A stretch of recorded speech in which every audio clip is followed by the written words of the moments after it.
Welcome back, everyone. We are here with Mondays and Micah. I mentioned in October that if you have been following us along, that we were doing resurrection stories and that I had another resurrection story to find. We are in December, and this is the first opportunity I was able to interview my aunt and her new husband, Richie. This is Jan and Richie. So we are going to have a little conversation. This is their first Thanksgiving. And so this is our first, us doing a video together. It's the first Thanksgiving together. So we were kind of pre-recording this before December, but I said I have to capture this story. If you go under the resurrection stories of marriages on the Widow Walk website under grief empowerment, their story is there. And it is so cute, but I was talking with him a little bit last night and he told some other details that did not make it into that written story. So I'm going to be excavating some of the God moments here today. But first, I'm going to let them share what comes forth about a little bit about how long you were widows and a widow and a widower. They were both widowed and widower. They both had a story of loss, and now we're telling the resurrection story, which is the gains that have happened fairly quickly. So these stories make me so happy, y'all, because it just shows, and I was telling them this last night, that, love stories in the younger years, like high school sweethearts or people that met in college, they're good, y'all. Those stories are good. Love is a good story, however you shake it. However, when there has been life and loss, I truly believe these stories have a level of richness to them because they really value the opportunity of loving again with the second chapters of their lives. And for some, actually their third. I've known people who had been widowed twice and still pursued love again. So with no further ado, meet Rich and Jan. Hi. Hi. They're always a little shy at first, but we're not gonna stay here. So Jan, can you tell us a little bit about this man that you're holding his hand right now? Well, we're going to go back 45 years to when we were in church together at the first church. And of course, we did the music, my husband and I did the music, and it ended up that Rich eventually did the sound. But he doesn't really remember me from doing music, being a musician up there, because he was just worried about doing the sound. I remember him and his family and his wonderful wife and his beautiful children, but as life has it, the church went through some splits, and he went with one of the pastors that left. And I'm still friends with the pastors. I'm friends with the people that left with the pastors. I'm friends, there were two splits, and we just, when we ran into each other, we just say hello, and we just all kept in contact with each other through visitations. And me being a musician, I traveled to the other churches and saw a lot of the other people. So we'd say hi, catch up on the family, and that would be it. That's all we would do. And what do you think about that? Is that how you remember it? I can't remember me doing anything. But I do remember them being up there on the platform doing their music, and I can picture myself still on the sound platform trying to mix the sound. But just knew them from just seeing them and their daughter. That was our only acknowledgement. And I had my wife and 3 children. all girls, and let's just go to church and you do your thing, and after church you go home. That's right. He did mention this, and I'm gonna kind of fast forward and then we're gonna come back again.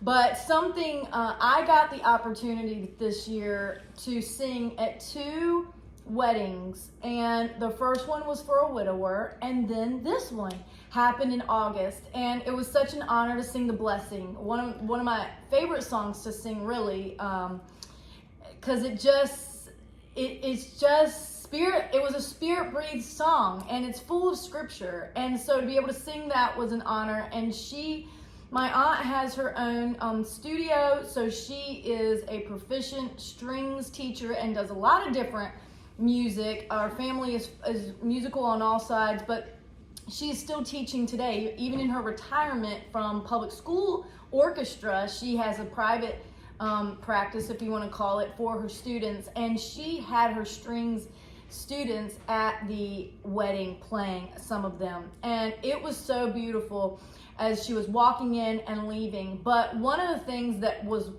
really kind of the most moving for me, you kind of expect the process of the wedding ceremony traditions, but he gave her not just 1 ring, but 2 in the exchanging of vows. And I was like, wow, this is so cool. And it had to do with their daughters. This family has 4 daughters now. She grew 3 more daughters.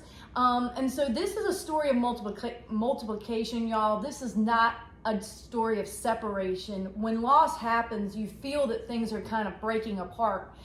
But this was a mending back together and a growing of a family. And that is what Jesus does, y'all. And he gave her a ring for her right hand. And I think I took a picture of it, so we'll put that in the bottom.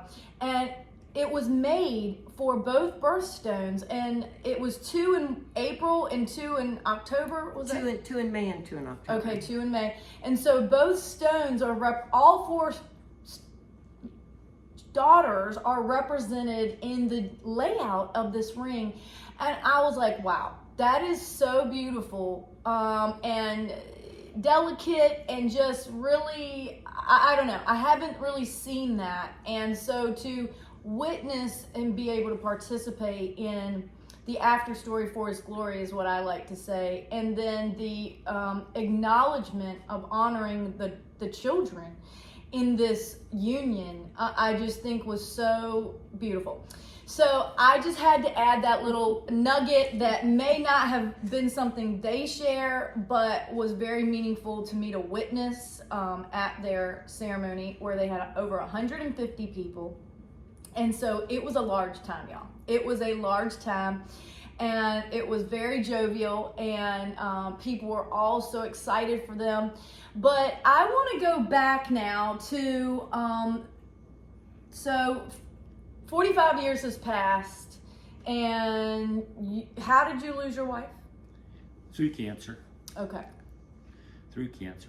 Okay. I lost her, this coming March, I lost her for 4 years. And it was just tough. Yeah.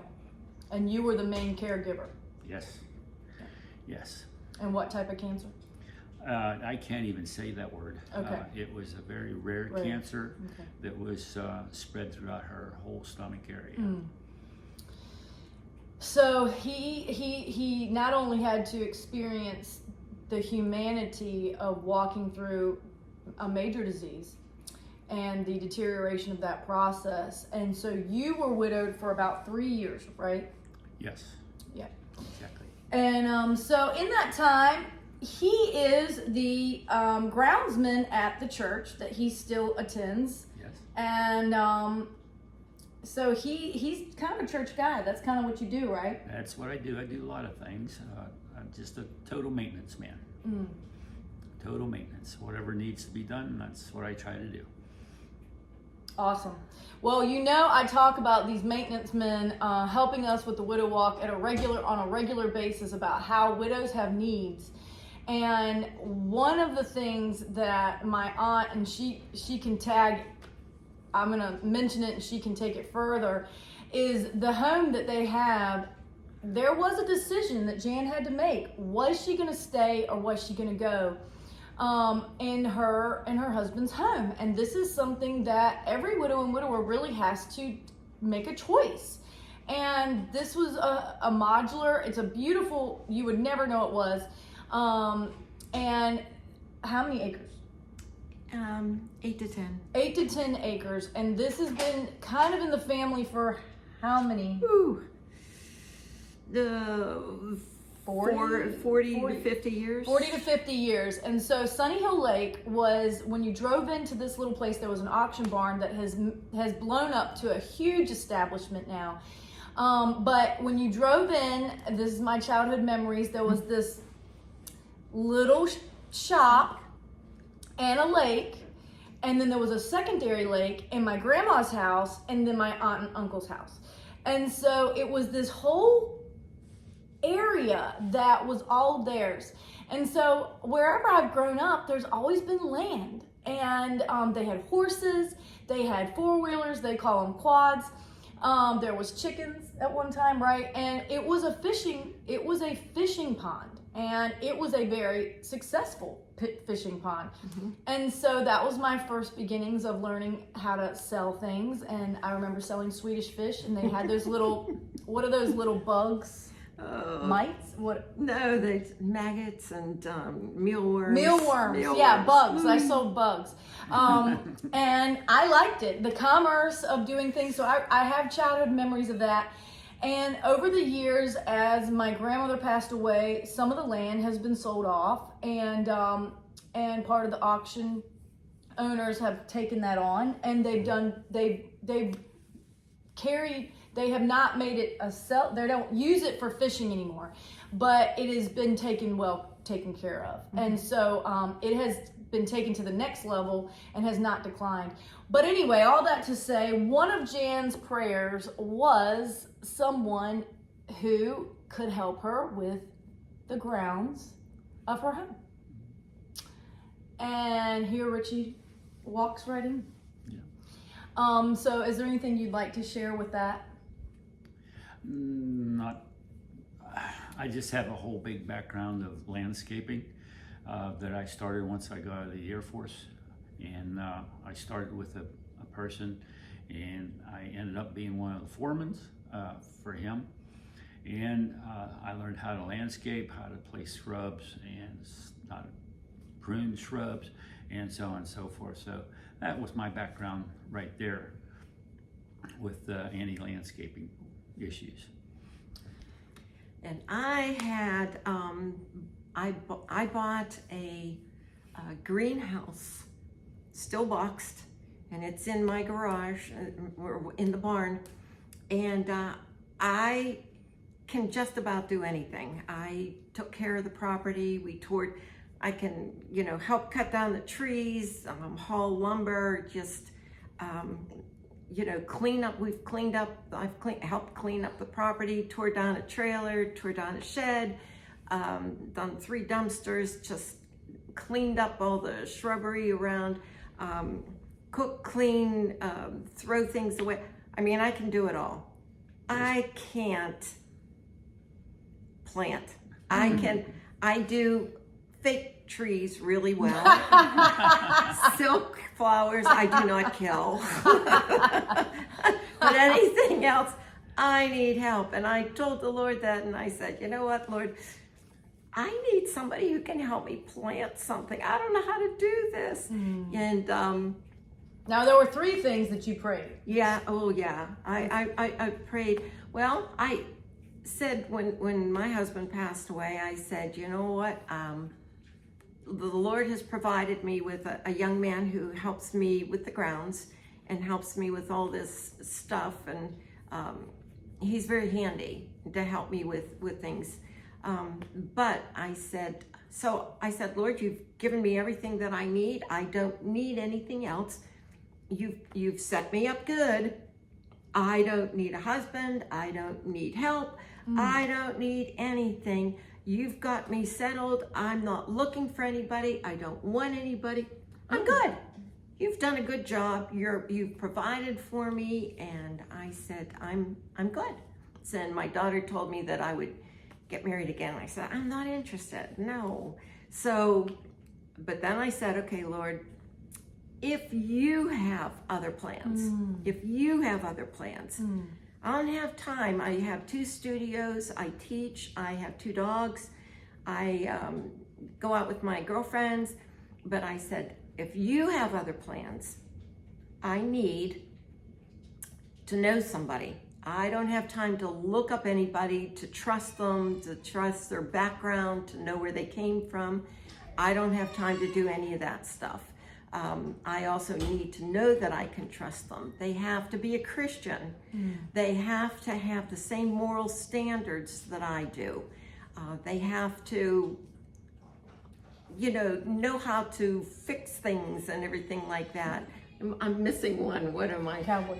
Oh, and I said, yeah, I said I also wanted to have somebody that was, knew how to pick up after themselves, to hang up clothes, and was a little bit, and I says, military people are like that. And I could use a military, I wouldn't mind that, and I like cowboys. I have cowboy boots, I like horses. Isn't that a really kind of, I don't want to say odd combination, but very specific. And, I've kind of heard younger people feel like they put this fleece, if we use spiritual terms, a fleece before the Lord and say, if you will give me this, I will do this. And it doesn't work. But I have talked to many widows and widowers, and daggone it, if the Lord doesn't answer it in a quick manner, that is what I have to tell you. And there are, back on that blog, some pictures that literally check the box of everything she just said. And all it does is bring joy to the uniqueness of the unions that the Lord divinely sets up. He sets it up, y'all. And so can you tell me how divinely he set this up? What was the beginning encounter moment? Well, I thought I was going to be alone for the rest of my life. And I kind of stayed in that scenario. I had 2 daughters that was close to me that I could just take them out to dinner and fellowship with. So, and I had a real big house that I was living in. But evenings were kind of lonely. Harder. And I'd have friends that would ask me out with them at different times to go to dinner. And it was okay, but it's like the fifth wheel syndrome. Yes. I just didn't feel complete. Yeah. So I had to just figure that, okay, you're going to be alone for the rest of your life. This is what you're going to do. I was probably fine with that. And I can honestly say I wasn't praying for anybody. I wasn't seeking the Lord to say, hey, if you want me to, I will. Wow. I had just, once again, said, washed your hands of it a little bit. Yeah, I'm going to be alone, and that's what's going to be. Wow. Well, that didn't work out the way I thought. Well, I'm going to interject here. So in his own flesh, his flesh had set him up for lack of disappointment. So he had just sentenced himself to singleness. Because, I mean, who's going to want you now? You know, that's not a really nice thing to say, but our human thinking may think, hey, I had a good thing. Yeah. You know, how many good things can you get? So let's just kind of prepare your heart that if nothing comes, you can be content. Yeah. You know, and so this is not a negative. This is our real rationale, and I'm curious about how we think in those things. But isn't the Lord so kind to us that even when we've told ourselves, you know, it's probably not going to work out, then what happened? Well, a very dear friend of both of ours had passed away, and they had a memorial service for them, or for this person. And I had gone to the memorial service, and the place was absolutely packed because this fellow was very well known by a lot of people. And I was standing just around and seeing people that I knew. And then the pastor had gone up and said, okay, let's find our seats so we can get started. So I had just figured I'm going to be standing through this service, and I happened to look across a whole bunch of people to a center aisle, and I pictured this gal sitting there and a friend of hers beside her and an empty seat. I thought, oh boy, God's good here. So Well. I had gone over down the center aisle, and I stopped and I said, can I sit over there? And she said, no. She made her friend move over, and then she moved over, and I sat in the seat that she was in. Oh. So we went through the memorial service, and while I was sitting there, being honest, it felt like there was some kind of magnetic thing going on. Wow. I like this story. So, but I was just, I didn't know Kinda what to do. shocked by this? I didn't know what to do with it. Well, you think something's kind of dead inside, right? Yeah. And then yes. you just sit down and it's waking up. So after memorial service, we were walking down the hall, going outside because the man was a merchant marine, and they had an outdoor service for him with a 21 gun salute. And she stopped in the hall and asked me if she could have my number. Oh, wow. Which is kind of backwards. It is. I said, well, sure. I was having a Christmas party and inviting people who didn't have a place to go. So it wasn't just to him. No. Right. But he may not have understood that at the time. No, I did not. He didn't hear that part. No, you didn't hear it. He didn't hear it. But we went through the service outside, and then we parted Ways. our ways, yes. So I continued to think about this lady for a very, very long time. Wow. And I had a very dear friend, which I still don't know how she got involved with it. The Lord. Yeah, you might have mentioned something. Might have, yeah.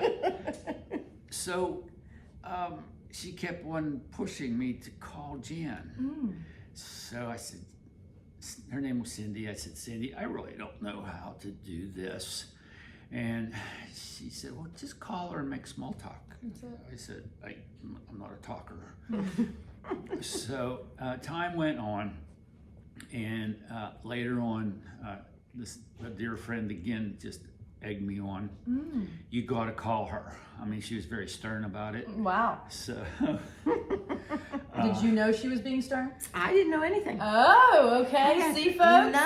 Knew nothing. See, folks, sometimes it takes a friend to prod people out of their comfort zone sometimes. That's what she and did. Wow. I think the Lord was prompting Her. Yes, and not letting up. So, How many months?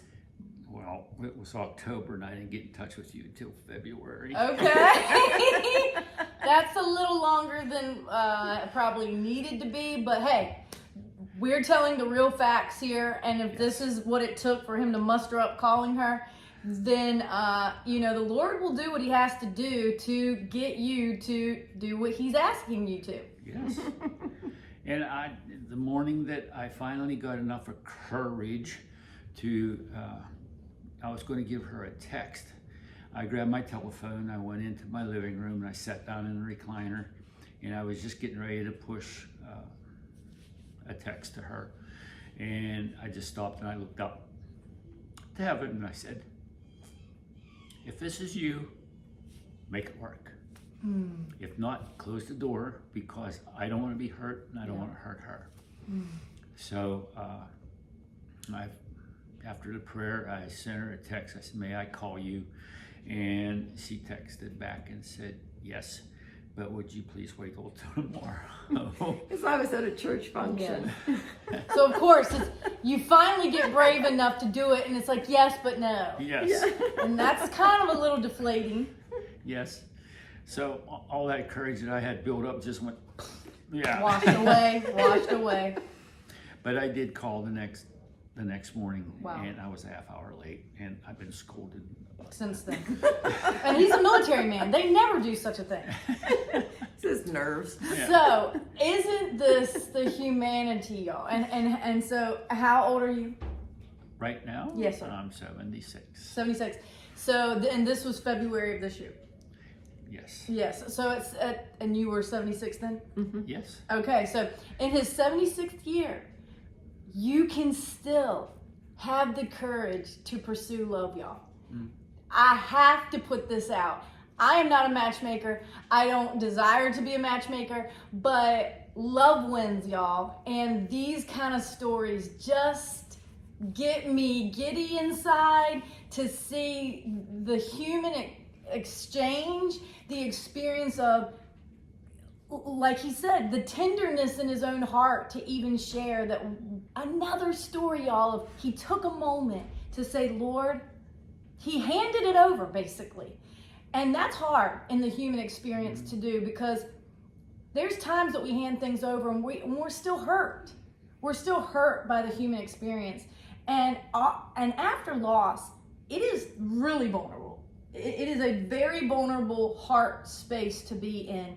And you really just can't take any more rejection. You know, you really can't. And you think you can't. Let me say it like that. We've never experienced that level of loss. And then to be hit intentionally by our own doing, kind of, it's hard. And you really, it's scary. That's love is scary at any age, I believe. But when you've gone through a hard loss and you've experienced the loneliness or the single season, it is hard to step out of that comfort zone, because you almost don't want to know. Right. You'd rather not know. But God's grace, man, the grace of God to bring cohorts together, other people who have known Richie, and I really believe it was the Holy Spirit not letting up on her to say, pursue this. This is not your doing. This is not even her matchmaking doing, even though it may have felt that way to him. And then what happened? You haven't really stopped talking since then, right? Not really. But whenever I finally did get enough nerve to talk to her personally on the telephone, I had just the small talk and so on and so forth. And I asked her if she would be interested in getting together with some friends of mine and just having an evening of just fellowship at their home. And she said, well, sure. So we'd spoken for a while. I have no idea what we spoke about. But after I hung up, I immediately called the person that was egging me on, Miss Cindy. And I called Cindy. I said, we have to have someone at your house. So you made up a dinner party that wasn't even real at that point? You're absolutely right. Oh my gosh, y'all, have you heard it here today? This is really getting exciting. That is forward. That is forward. Like, hey, you made this happen, and I needed to get her to a date without it just being me and her at this point. So we need you to get involved in this. So how many days did she have to prepare for this dinner party? I don't really remember that part. I think it was a week. A week. Yeah. This is good, y'all. This is good. But we finally met, and I picked her up at one of her studios down in Irwin, and from there we rode out to Cindy's house. And then as we fellowshiped together, the guys were out in a little sun porch, and the ladies were at a small kitchen table, at which time, this is you. So the girls were all questioning me, and just 20 questions, you know, just like, how do you know Richie, you know, but we're da da da da da. And it ends up that I knew a lot of people at the church, and I knew their pastor before they knew the pastor. So we ended up talking, and they were asking you, what do you do, blah, blah, blah, blah, blah. And then Cindy said, what are you doing Good Friday? And I said, nothing. And she said, there's a Christian businessmen's meeting. Would you like to go? And I said, sure. She said, at 7 o'clock in the morning. I said, oh, I went last year. It's great. I can do that. Yeah, no problem. Because it was in my neck of the woods where I taught. And so she yelled on, hey, Richie, I got you a date for Good Friday.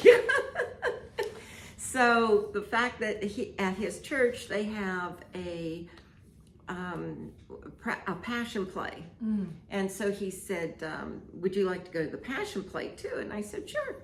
And so I said, I went once, but yeah, we can do it again.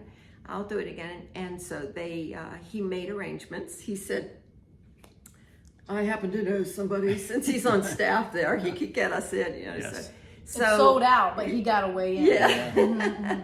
So it was like, okay, I'm playing, what do I know?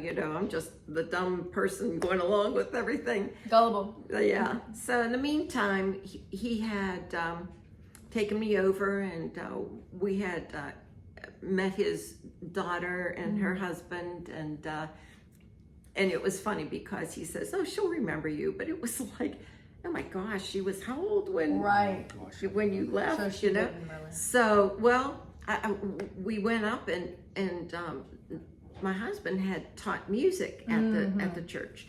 And then his wife was secretary for the church school for a while and everything. So when we pulled up, he says, you want to go see Tammy's house? And it's like, sure, I'd love to. So this is in between the Good Friday thing and Cindy's party. Okay. So we went to her house, which is in the middle of an evergreen forest things, which was great. It was beautiful, but it was dusk. And so she's putting insulation on the garage with her husband and says, I think Dad has somebody in the truck with him. So she came over, went over and said hi to her dad and said, hi, Dad. Looked right past him, looked at me and said, oh, Mrs. Hackett, and came running around and just so like awesome. We embraced. So it was really cool. Basically the same thing happened with his other daughter when we met them at a Chinese restaurant. And so it was fun. So there was already a connection there. Yes. We met, I took him to a pizza place on a Sunday where we met my daughter after Easter. And here it ends up that my son-in-law and his youngest were in Christian school together. So there was a connection there. So it was really cool. But we did Good Friday. Awesome. We did Good Friday, and afterwards he said, well, it's 8:30 and the play tonight, I have to be back at 3:15. So I said, okay. So in the meantime, it's been like, 6 weeks? And it's a very platonic relationship. Awesome. Very platonic, very, very casual, Healthy. nice hug, Yes. when we leave and everything like that. And so it's been nice. I mean, he would pick me up and we went to a movie and to a dinner one night and everything like that. So anyway, we went to the Good Friday service, and then he said, we've got 6 hours to kill. What are we going to do? So I said, well, let's go to this little town and walk around. But we went to the town. It was cold, a little rainy, and I said, the stores weren't open. I said, you know what? Change of plans. Let's go to little waterfalls. Oh, okay. A little lake with the waterfalls. And so we went there, and when we got out of the truck, I got out of the truck and I looked over at him, and he's walking like 4 feet, 5 feet away from me. And I thought to myself, this guy's terrified of me.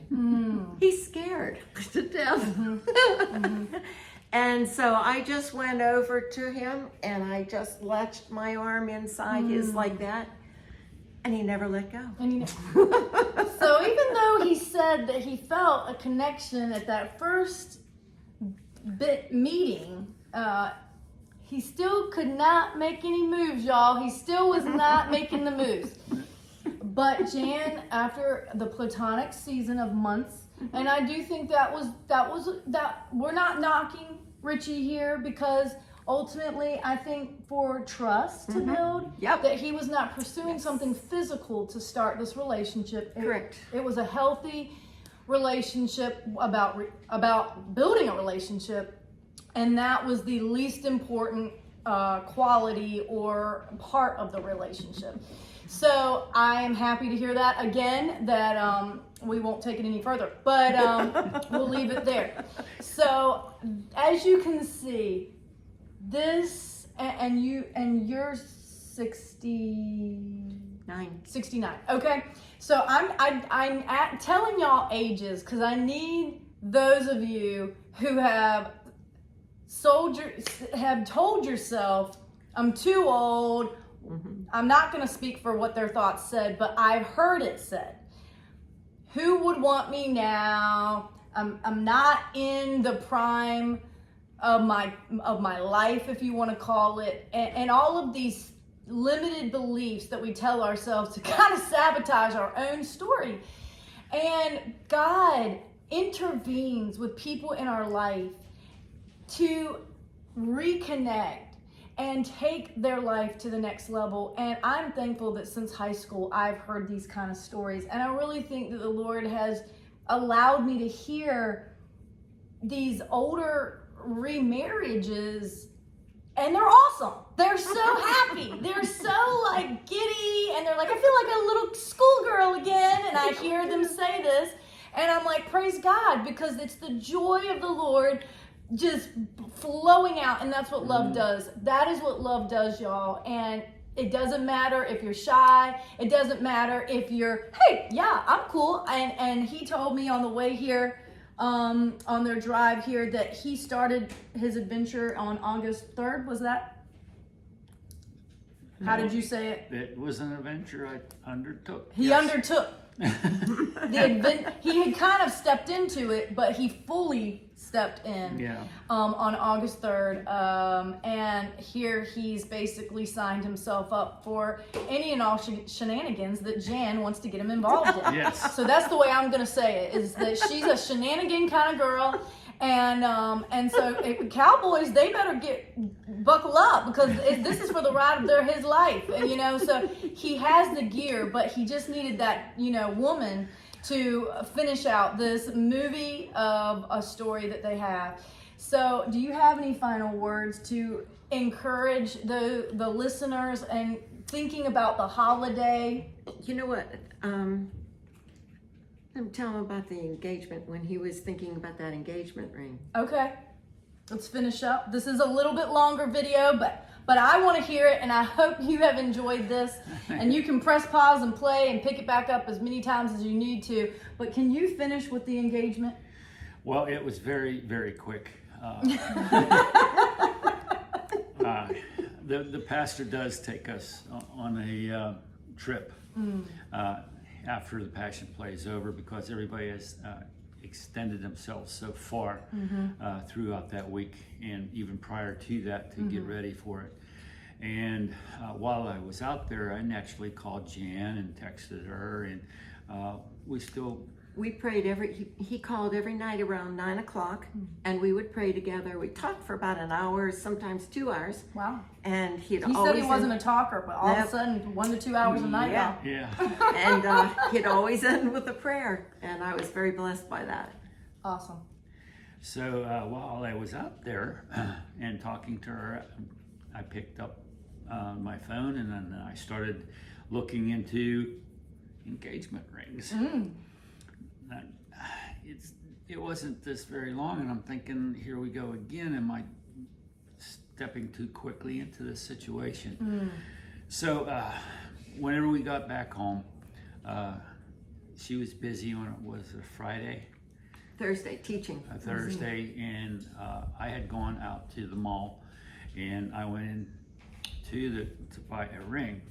But prior to that, I'm sitting in the parking lot. Okay, Lord, here we go again.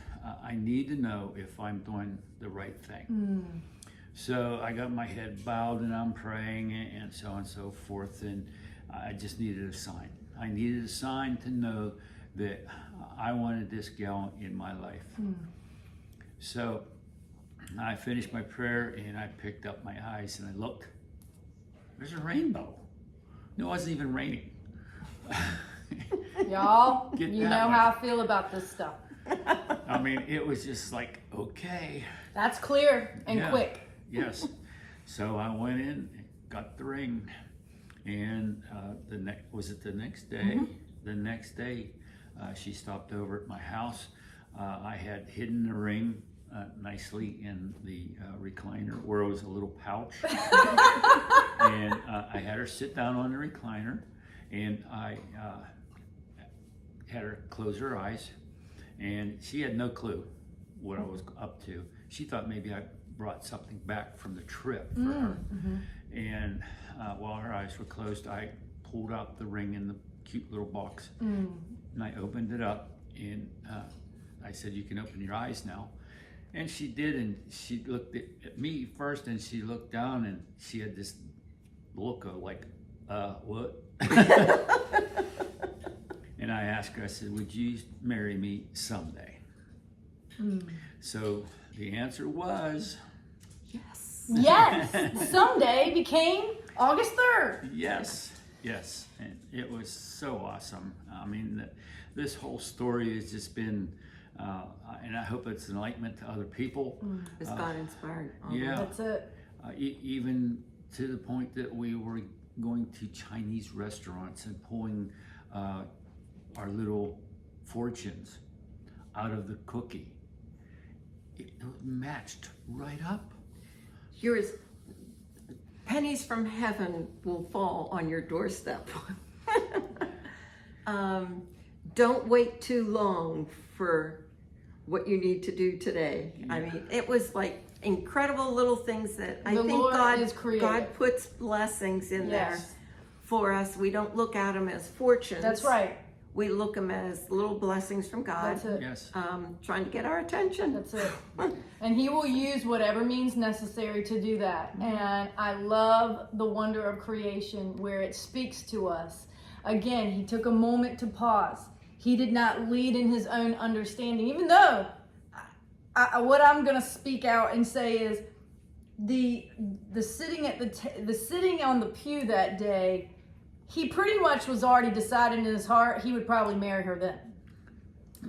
But it scared him. It scared him because what? Is this me? Is this you? Like it may not have been how his first experience went. We don't have time, we're not going to go into that, but it's usually a little different. And so the different is good, y'all. And I've heard that there's kind of a suddenness, and then you're like checking yourself. Is it the loneliness that's speaking? What is it? And it's the Lord. He is making it so abundantly clear that there's something there, that you cannot deny it. You cannot deny it. And I'm here to tell you that a union happened. And so that was basically in a 6-month time frame. And that was a 1.5 years since her husband passed. And so, there's some different opinions about the quickness of it.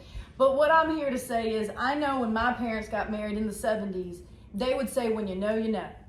When you know, you know. And if once you've walked through loss, you really don't want a long extended engagement, because time is precious. It's a gift. And then they're a gift to each other. And so, y'all, I am just to encourage you that if there has been any inkling of such a thing happening in your life, pursue it, because the Lord has put these people in your path for a reason. And it's to take your life to a fuller measure. And they've experienced, and Richie, a little bit longer period of time of what that looks like. But I hope that your relationship with the Lord grew in that single season, because you had to rely on him. Got to rely on the Lord. Yeah. That's why I prayed before I did anything. That's so good. Because I just wanted to know that I was doing what he wanted me to do. That's so awesome. I didn't want to be out of his will. That's right. And not only was he in his will, but he followed through on that. He followed through. I just want to encourage you, there's times that things can kind of seem bigger than us and scary moves to make, and a risk for that matter. But the risk paid off. And it's got a person. It's got a face. That risk was a person.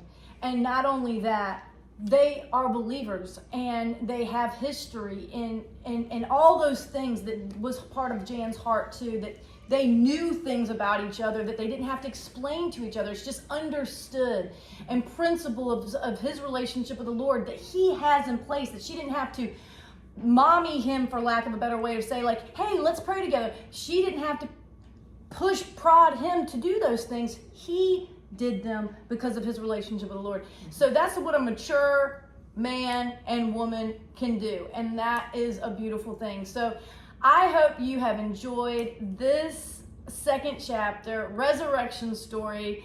I needed them to be able to process through it and to hear all the good nuggets, God nuggets along the way, as simple as it is going to the Chinese place, folks. It's about food, it's about fellowship, it's about relationship with the Lord, it's about relationship with other people. All of those things coming together for the good. And we like to say, if it's not good, then he's not done yet. He's not done yet. So if you don't feel like your story feels good to you, then trust that he's not done with your story. Okay. Amen. See you next time. Bye. Bye.